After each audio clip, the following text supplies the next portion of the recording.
Karate change. Change? Yes. Cross, kind of like downwards like that.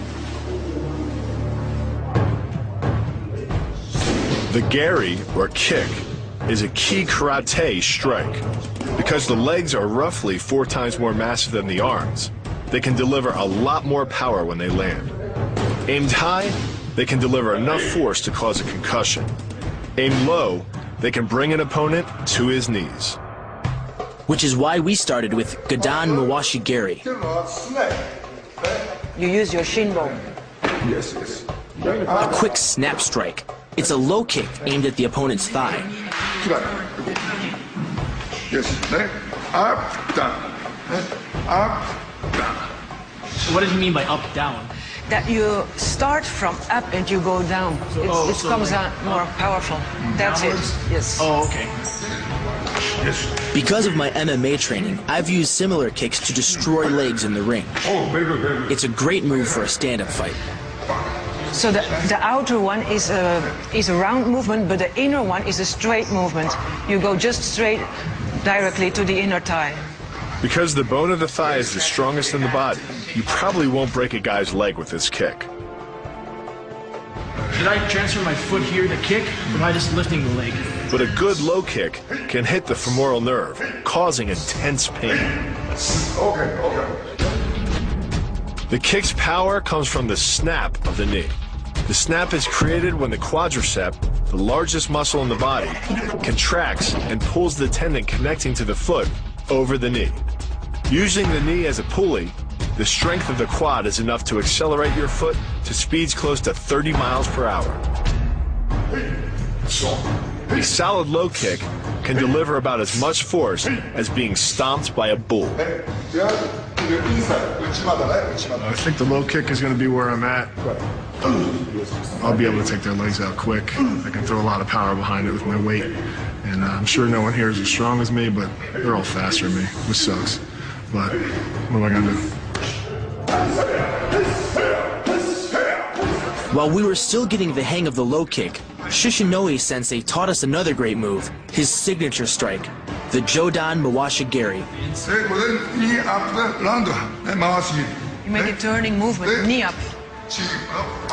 Like snaps his leg out? Yes, you snap your leg out and bring it back the same way. In this powerful high kick, the attacker swings his foot in a wide upward arch towards the side of the opponent's head. At the greatest point of extension, the instep is slammed into the temple at 40 miles per hour. Because the area of impact is focused on a small part of the foot, it magnifies the force of the blow, making it capable of dropping 1,000 pounds of force on your head.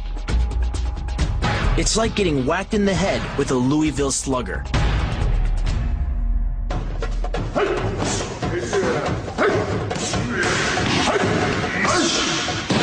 So I think I'm getting used to the high kicks.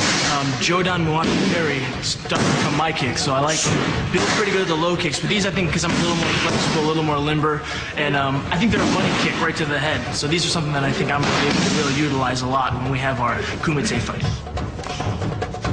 These kicks are so technical, and everything they do, they change it around. A top-heavy guy like myself, it's very difficult to get all the technique down, especially on the high kicks. It's very strange for me, from my background, you're throwing kicks and snapping your foot at someone's head. It's extremely difficult. Our kicks were starting to work. But to make us stand in a real fight, we'll need something more. A strike that goes all the way back to the warrior guards of the Ryukyuan Kingdom. No place on earth played a more pivotal role in the history of karate than Shuri Castle. It was from this castle that in 1477, the Ryukyuan king Shoshin ordered a sword hunt, which meant all weapons in the kingdom had to be rounded up and brought to the castle. His goal was to prevent rebellious nobles from challenging him. Incredible. Our training would begin in the gardens near Shuri Castle.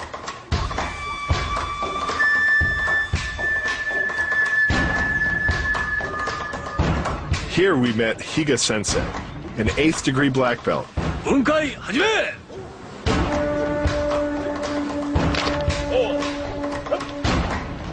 His students were already performing a kind of training known as a kata.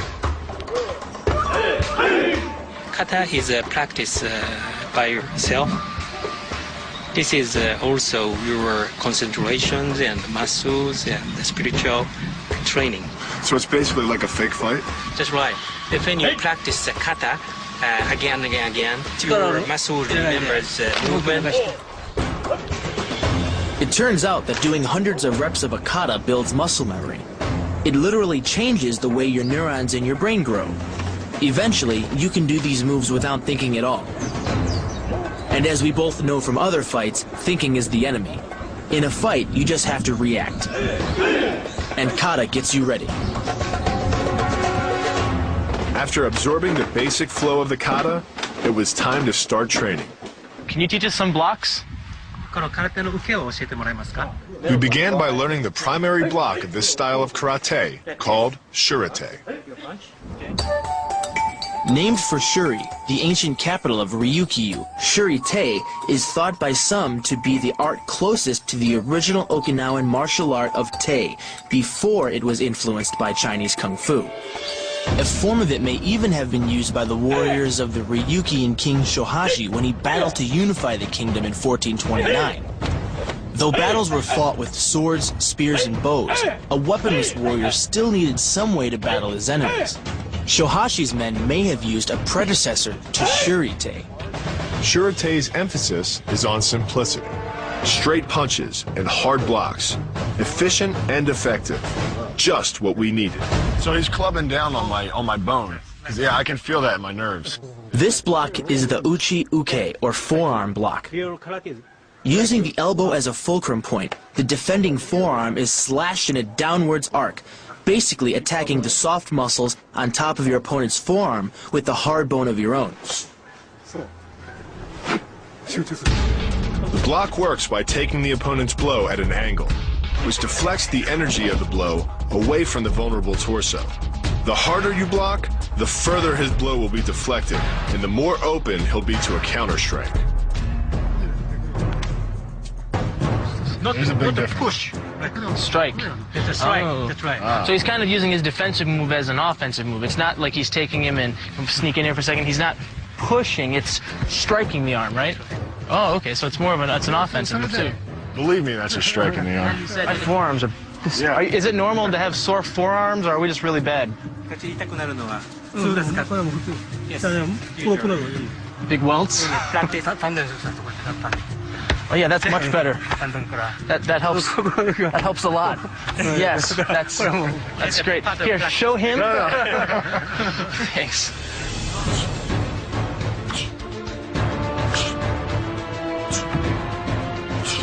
Hours of rigorous training left our forearms battered, but feeling like we've learned something we could use. Of course, you can't win a fight with a block. Now, we needed a counter-strike, and Sensei had the perfect one. The Seiken Shokuzuke, or straight punch. This is the cornerstone punch of all ancient Okinawan karate. Ah. Oh, man.